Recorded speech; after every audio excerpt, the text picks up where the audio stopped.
你死胖子，看什么看？不是说上来你找死你！大清国敢骂你死胖子的，除了小月。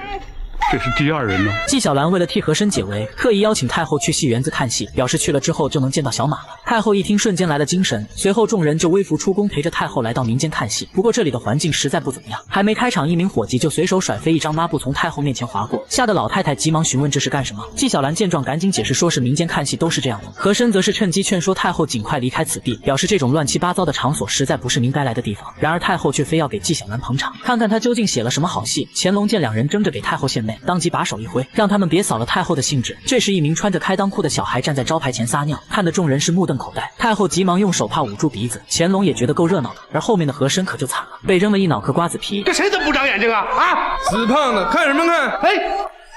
纪晓岚在一旁火上浇油，嘲笑和珅竟然被一群泼皮无赖给欺负了，而且还被辱骂是死胖子。要知道，在大清朝除了小月，还没人敢这么辱骂你呢。和珅本想上去算账，可纪晓岚却说好戏就要开场了，让他抓紧坐下。气得和胖子把气全撒在老纪身上，责怪他带着大家来这么个破地方，害得自己受尽委屈。何宝宝刚想端起杯子喝茶，可里面尽是些瓜子皮，他气急败坏地将垃圾扔在地上，并一脸嫌弃地放下杯子。就在这时，演员们终于登场了。这青衣的脸怎么那么熟啊？然后这就是小月。太后一听非常激动，当即询问小月唱的是哪出戏。纪晓岚立马来到太后身边，告诉她戏曲的名字叫《女驸马》。乾隆觉得这名字真是大有名堂。看着小月在台上十分卖力的表演，太后觉得小月来扮演公主实在是太合适了。纪晓岚提醒太后说，小月原本就是戏班出身，小月是格格，她就是公主，演起来当然自然了。和珅这时招呼纪晓岚，小月公主演得好，待会儿这女驸马会演得更好吧？太后觉得这女驸马一定是位名角。纪晓岚表示只有自己才能请得动她。和珅是满脸的不屑。就在他摇头晃脑时，突然又被一个香蕉皮砸中。死胖子，看什么看？不是说上来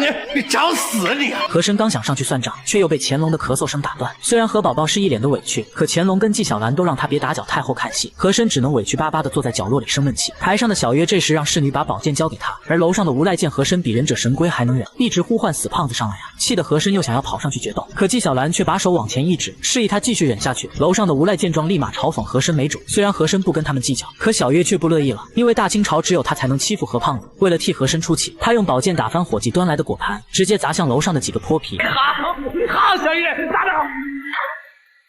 太后对此非常奇怪，心想这公主怎么还会武功呢？纪晓岚也不知道该如何解释。幸好这时女驸马终于登场了。小马啊，对，太后口中的小马正是女扮男装的颜如玉。和珅这时告诉乾隆说，那几个泼皮正准备过来捣乱，我再去教训一下。戏正演到好处一打就乱了。和珅只好把事情推给了纪晓岚。老纪担心好戏被搅乱，当即拿出金烟杆挡在众人面前。泼皮们认出了纪晓岚，吓得屁滚尿流，连忙滚了出去。而台上的女驸马在被皇上赐婚后，突然被发现了女儿之身。皇上觉得她犯了欺君之罪，当即就要将女驸马斩首示众。可太后却入戏太深，他又不是有心欺骗，都是那个糊涂皇上糊里糊涂赐了婚，逼得他当了驸马。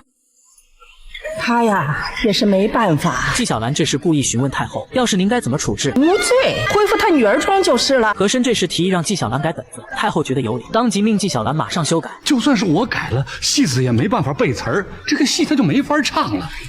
只要不斩，唱不唱没关系，唱不好更没关系。要的就是这人情味儿。太后越来越欣赏和珅了，因为她要的就是这人情味。然而台上已经要开展了，太后见状立马大喊住手，不许斩！